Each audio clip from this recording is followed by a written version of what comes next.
Assalamualaikum warahmatullahi wabarakatuh. Selamat pagi, selamat siang, selamat sore, selamat malam, selamat dunia akhirat, langit dan bumi. Senang sekali saya kembali menjumpai Anda di channel Imron Kaya Raya. Dan kali ini saya akan mengajak kepada Anda, YouTuber yang pintar dimanapun Anda berada, untuk berbincang-bincang dengan salah satu narasumber kita berkaitan dengan keputusan Mahkamah Agung yang sudah menganulir SK KPU Ogan Ilir yang kemudian memenangkan pasangan Ilyas Endang dalam gugatan beberapa pekan silam. Dalam konteks ini saya akan mengajak Anda untuk mendengar pernyataan dan penjelasan dari seorang Dr. Bahrul Ilmi Yakub, SH.MH CGL, Ketua Asosiasi Advokat Konstitusi. Baik, ikuti laporannya berikut ini. Jangan lupa subscribe, like, dan share. Assalamualaikum warahmatullahi wabarakatuh. Selamat sore semuanya. Jumpa lagi dengan saya Imron Supriyadi. Dan kali ini saya di kediaman Bapak Dr. Bahrul Ilmi Yakub, SH.MH CGL. Beliau adalah Ketua Asosiasi Advokat Konstitusi. Dan pada kali ini kita akan berbincang-bincang tentang bagaimana sebenarnya keputusan Mahkamah Agung itu sudah menganulir keputusan dari KPU Ogan Ilir yang kemudian memenangkan pasangan Ilyas Endang, dan sampai hari ini Ilyas Endang dinyatakan sebagai pemenang karena mereka sudah melakukan gugatan, dan pasangan Ilyas Endang akan dikembalikan sebagai calon Bupati Ogan Ilir dan calon Wakil Bupati Ogan Ilir. Nah, kita akan berbincang-bincang bagaimana dalam perspektif hukum tata negara bersama Dr. Bahrul Ilmi Yakub. Bang Bahrul, ini Mahkamah Agung sudah memutuskan dan menganulir keputusan SK KPU Ogan Ilir tentang diskualifikasi pasangan Ilyas Endang. Dari perspektif hukum tata negara gimana, Bang? Terima kasih ya. Ada beberapa hal yang perlu saya sampaikan ya terkait dengan keputusan Mahkamah Agung yang membatalkan keputusan KPU Ogan Ilir, yang isi putusan itu adalah menganulir kepesertaan Ilyas Endang dalam Pilkada Ogan Ilir ya. Dengan demikian secara substansi artinya Mahkamah Agung mengembalikan ya kepesertaan Ilyas Endang itu sebagai calon ya, paslonnya, pasangan calon Bupati Wakil Bupati Ogan Ilir untuk Pilkada 2020 untuk masa jabatan 2020-2025. Artinya yang tadinya dua pasang, kemudian setelah didiskualifikasi menjadi satu pasang, sekarang kembali lagi jadi dua pasang. Terhadap putusan Mahkamah Agung tersebut ada beberapa catatan yang penting, baik secara hukum administrasi, hukum acara, maupun secara hukum material. Catatan pertama ya, Mahkamah Agung harus segera mengirimkan putusan tersebut kepada pihak yang berperkara. Dalam hal ini pasangan Ilyas Endang dan KPU Ogan Ilir. Kenapa? Ya, walaupun itu sudah ramai di media massa bahwa ada putusan Mahkamah Agung, kalau putusan resminya belum diberikan secara sah oleh Mahkamah Agung dengan prosedur, itu ada prosedur pemberitahuan resmi. Nah, KPU Ogan Ilir tentu tidak bisa mengubah SK. Harus ada dasar dulu. Dasarnya itu apa? Pemberitahuan atau resmi dari Mahkamah Agung, kemudian penyerahan keputusan yang merupakan turunan resmi. Hanya setelah KPU Ogan Ilir menerima turunan resmi putusan Mahkamah Agung tersebut, dia punya kewajiban hukum untuk melaksanakannya. Karena di situ harus ada diktumnya, itu harus jelas itu. Kan kita semua sekarang baru bicara bahwa permohonan kasasinya kabul. Persisnya apa? Oh, itu harus dipastikan itu. Karena banyak putusan Mahkamah Agung itu yang nggak bisa dilaksanakan.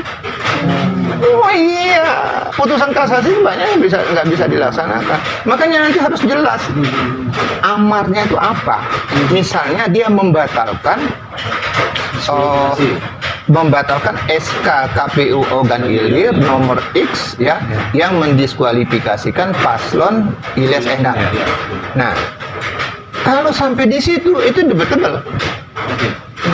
Itu debatable. Harus ada amar lanjutan memerintahkan KPU Ogan Ilir untuk mencabut SK nomor sekian tentang diskualifikasi itu baru dia mengembalikan posisi Ilyas Endang. ya. Kalau dicabut diskualifikasinya artinya dia kembali kepada SK sebelumnya. SK yang tadinya SK KPU yang tadinya menyatakan bahwa peserta Pilkada Ogan Ilir itu 2 pasang. Hanya berdasarkan amar itu dia baru atau KPU Ogan Ilir baru punya kewajiban hukum melaksanakan. Kalau sekedar cuma membatalkan SK itu nggak ada perintah, ada kewenangan otonom KPU Ogan Ilir untuk menilai apakah ini perlu dilaksanakan apa enggak. Jadi kemungkinan bahwa KPU Ogan Ilir akan melaksanakan atau tidak itu masih juga kebijakan dari KPU Ogan Ilir.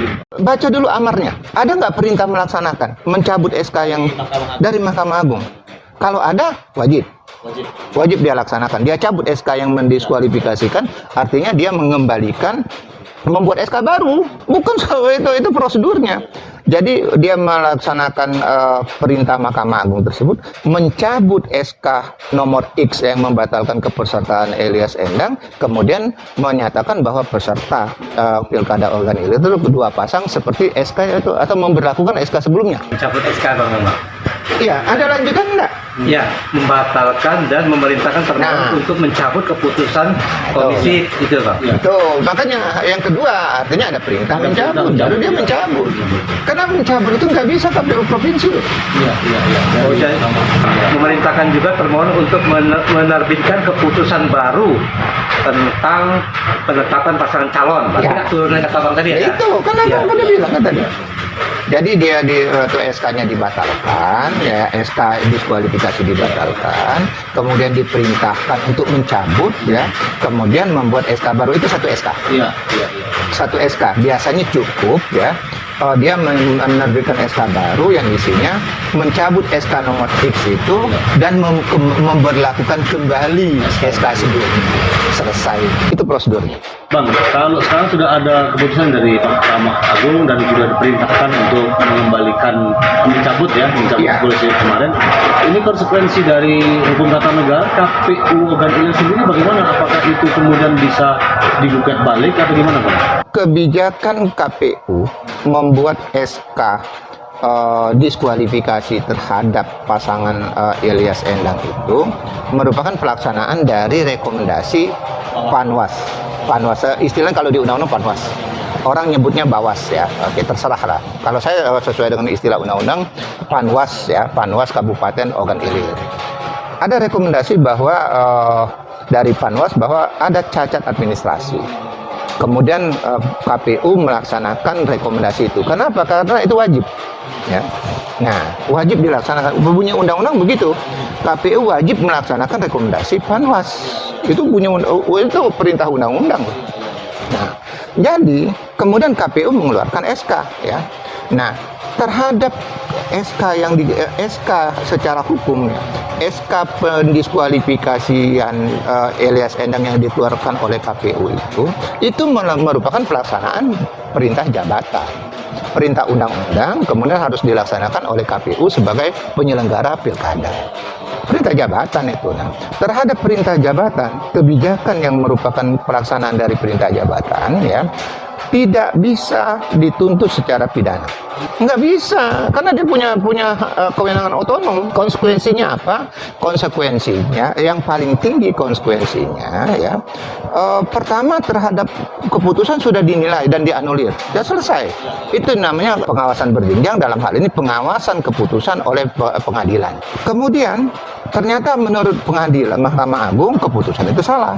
Ya udah, konsekuensinya dia perbaiki sesuai dengan perintah putusan. Makanya tadi saya katakan, ya, harus jelas isi amar putusan itu apa. Iya, apakah dia sekedar membatalkan SK atau ada perintah untuk mencabut?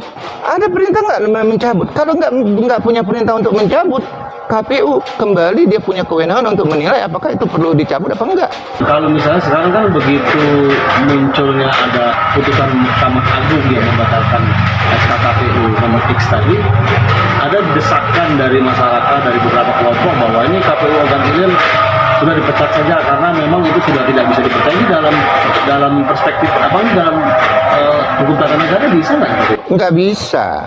Jadi silakan ya, kalau misalnya ada aspirasi dari elemen masyarakat tertentu yang menghendaki karena ternyata KPU telah membuat keputusan yang oleh Mahkamah Agung dianggap keliru, kan begitu. Resikonya ya dia harus melaksanakan apa yang diperintahkan oleh Mahkamah Agung. Itu resiko hukumnya. Resiko kedua, konsekuensi pidana nggak bisa karena dia melaksanakan perintah jabatan sepanjang itu tidak ada aspek-aspek pidana, misalnya korupsi apa segala macam itu ya. Nah, kemudian apa yang bisa dinilai? Jadi kalau misalnya ada ketidakpuasan terhadap KPU organ hilir, ya satu-satunya pintunya untuk menilai tindakan. Nah, kalau itu kan keputusan. Jadi ada dua tuh. Walaupun tuh momennya satu ya, KPU membuat tindakan kemudian memproduk SK, yang dibatalkan Mahkamah Agung itu SK-nya loh. Tindakannya belum dinilai. Nah, kalau misalnya ada elemen masyarakat menganggap ada tindakan yang keliru oleh KPU organ hilir, satu-satunya cara untuk men-challenge atau menilai itu adalah lapor ke DKPP. Cuma itu. Itu boleh dilakukan oleh elemen masyarakat. Oh boleh. Silakan. Iya, itu laporan terhadap penyelenggara pemilu itu sebenarnya pertama yang punya legal standing kalau istilah hukumnya, yang punya kedudukan hukum untuk melapor itu adalah pihak yang dirugikan secara langsung. Siapa itu? Mungkin pasangan calon yang didiskualifikasi. Atau tim sesnya gitu ya. Ya, itu kan tuh dia bisa diwakili oleh tim sesnya ya, atau diwakili oleh kuasa Ini hukum. melaporkan perilakunya Pak ya. Tindakan. Ya, tindakan dari KPU Ya, organ hilir. tindakan ya. Bukan keputusan sudah selesai. Sudah selesai ya. Tindakannya ya. Mungkin dalam bertindak kurang profesional, kan itu ada melanggar etik. Satu-satunya silakan lapor, buat laporan ke laporan atau bahasa lainnya gugatan ke DKPP terhadap KPU organ hilir yang tuntutannya apa? Ya penjatuhan sanksi. Sanksi kan berjenjang dari pemecatan permanen, pemecatan skorsing ya, atau skorsing beberapa saat, atau ada sanksi lain, ada sanksi teguran misalnya. Ternyata pelanggarannya cuma ringan misalnya. Kan ada di bawah skorsing itu kan teguran tertulis, teguran lisan.